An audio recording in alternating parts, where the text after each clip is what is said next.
people that try to make themselves feel better, that comes from that mindset. You back home, you don't feel like you're enough, bro. You've been told you ain't good enough. And when you come out in the plantation, you gotta push your chest out for other niggas and make yourself feel better than other niggas. Like that's that type of plantation stuff. We need to leave that back on the plantation. We don't have to come out here and pump our chest out. I've seen the most disgusting deflections. African women, y'all can be mad at me, y'all can hate me. Y'all shit not even blending right. I mean, hell, at least the black sisters back home did a good job with, you know, some of, but no, y'all not even doing it right. So leave it on, because that says that you don't like who you are. We need to embrace who we look naturally. You need to like the way you look naturally and stop wearing these wigs as hats, as if it's some type of utility tool that you put on. Like, it's awful. We need to cut out, because that's self-hatred. So tired of y'all with y'all cake faces and y'all, bad foundation, bad wigs. If you mad because I'm cute and my shit is beat, baby, you better get over it. Yeah, because your man does think that I'm sexier. So, oh my God, are these people slow? It felt like everybody was delayed and slow. You'll feel like that. You can point at something and say, give me the yellow banana, and they can still be looking at you like, huh? They just...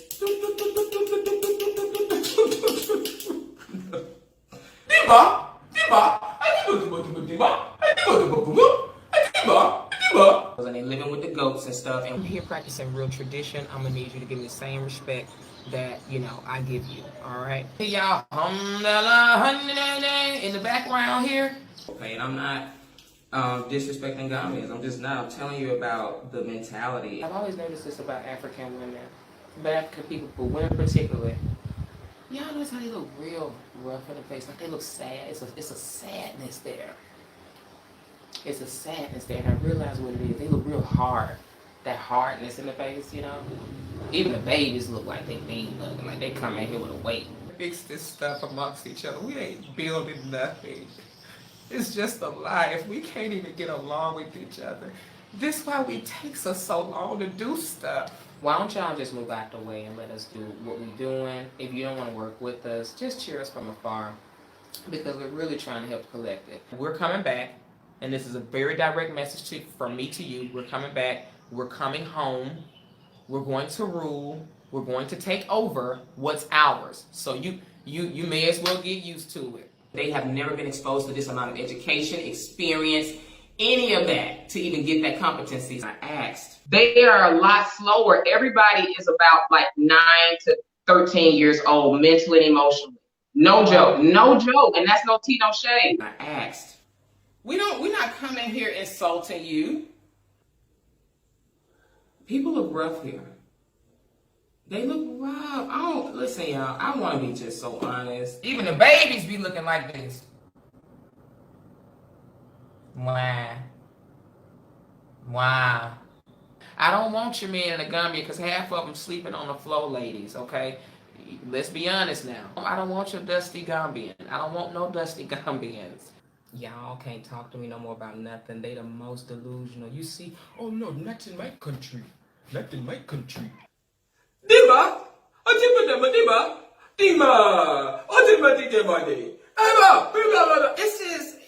And that's it. We see you with your cake soap makeup. I did not come home to the Gambia to hurt, insult, or demean the Gambia or Gambians. Everybody will feel like they're around 9 to 15 years old, and that's at the most. Even it's a low emotional intelligence. At this point, you better just come rock with your brothers and sisters and leave your old master and get a new one. I get tired of fighting sometimes. I really do. They hate that we're here. They hate that we're African too. It's gonna take more than eating fufu and having a name with 19 million letters in it to consider yourself African when you're talking to me. So what people were trying to do was misconstrue my words.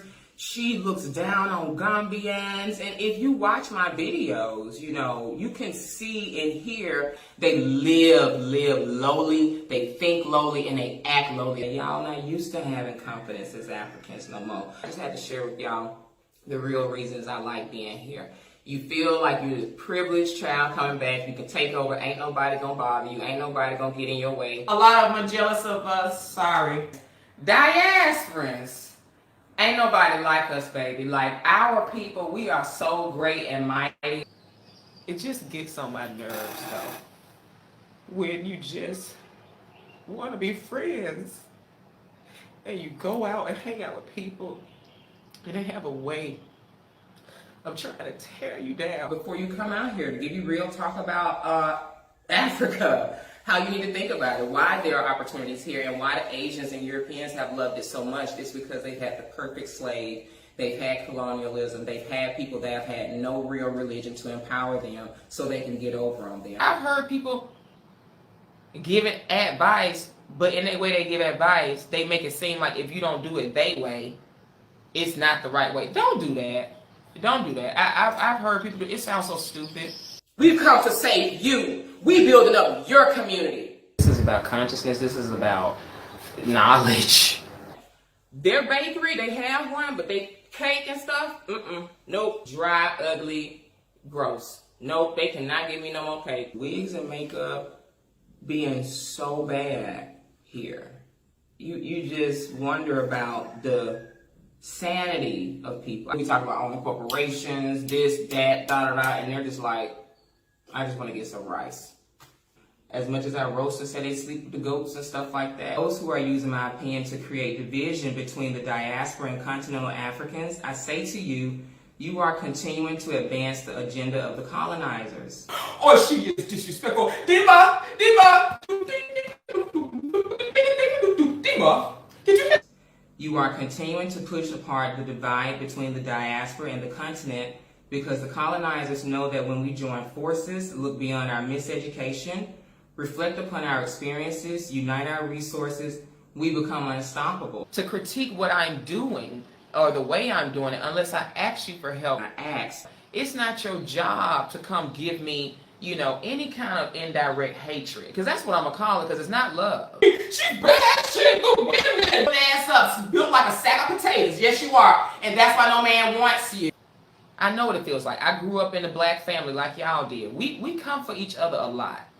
We do, because we haven't learned how to love one another. But African women, I'm telling you right now, nobody's coming to y'all for your hospitality. Y'all got bad attitude problems, just like the black women back home. And I check them, and I'm going to check y'all too.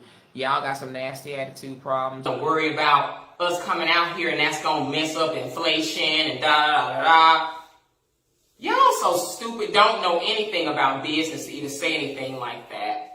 I'm not doing this. You cannot have educated conversations with dummies. But I know Gambians, it's like 1909, girl. They just looking for some bread. Oh, wow. Literal bread to eat. Really? For those of you that understand the bigger message, when it gets down to us talking about what needs to be talked about, let's go with how goofy they asses really be looking. Shit. Tell me, I'm African. Which tribe are you from? Which tribe? Which tribe are you from? Young girl, what tribe are you from? Which tribe are you from? Get the hell on out of here. Looking goofy, sounding goofy. An emotional response should not be your first gut-wrenching reaction. Instead, you should be human enough to reach out via direct message or email artcathey@gmail and ask, why did you say this? Let me tell you something, Gambian. Don't come out your mouth on my page, on this video, in the comment section. I'm not answering comments. I don't care. And this is some, not all, but goddamn it, it's the majority of you guys. This is what people are going to see when they come out here, and this is why y'all don't have nothing. I don't know what kind of tone y'all expect me to have. Listen, poor reading and listening comprehension, that's not good for business. And that's a problem. This is my first time in Africa, too. I have been hearing people vlog in Africa. I've been, pushed to come to Africa. I'm so happy so many black people coming out here. Y'all not going to want to do business with the average Gambian because they will make you want to bust them in the face and punch them in the mouth. And just to even tell you, this is my first time in Africa. They just rolled out the red carpet for me. You just understand when you're trying to be, someone's trying to silence you and your gift. For me, my responsibility as a holistic counselor is to look at things from a whole perspective. I may not resonate with the people that's okay being poor and smiling. Okay? Take that however you want to take it. from a well-rounded perspective and to help you go through things and look at things and analyze them mind, body, and spirit. Okay? Now here it is one lane, Benetchin. That's all everybody eat. Oh God, Benetchin, Benetchin. We have a westernized way of understanding life. There is no soul food, Mexican food, tacos, pizza, or wing places in the Gambia. It's one person that fries some chicken down here and it's basic as hell. We're so advanced. We're so much more advanced. That's why it's so easy to come here and navigate and just take over. You know, we just haven't learned how to be with each other and to allow each other to be. We haven't learned how to lift each other up. You're going to want to really cut off as much communication with and interaction with regular Gambians and Gambian lives as possible. I'm serious. Yeah, I know we don't, because I came from that stupid nigga mentality shit too, where it's mean. You gotta be mean all the time to each other. You don't know how to genuinely compliment. The lace wigs and the wigs are so bad here. The makeup is horrific here. And that would be a blessing from the ancestors if we could set these sisters free. Yeah, I got an old African problem here. Or even the little hiccups that are here with the people and culture and all. It's nothing. The smiling coast. The moment I got here, the carpet was just rolled out for me. The energy here. It's 10 times better, 20 times better than living in the States. But you probably gonna mess up your experience bringing that baggage over here with you. I just wanted to clarify that nobody's being driven out. He was talking about how Nigeria would probably be a better fit for me, and I agree. Some of y'all not gonna do too well coming over here. Now, as it relates to our specific like-minded community, we want people that don't have a bossy, it's all about me attitude. Is that what y'all want me to do? You want me to join into your repressed culture? We turn it down a little bit. Just protect us, but turn it down. We don't want you coming out here cussing people out. They got everything to say about my talk. Fuck you. Fuck you. We have to make sure that we're always keeping our temperament managed and under control. I never want to be that woman to anybody. Like, I never want to do you like that. If I ever made you feel like that, like, I really apologize. Like, who the fuck do we have? The white people hate us. Who we got? You will never get an apology from me. I'm never going to apologize for helping my people. Because I know that's what I'm doing. Everywhere I go, I bring resources and good energy, and people treat you based on how you treat them, and you will have the experience that you create. Blue.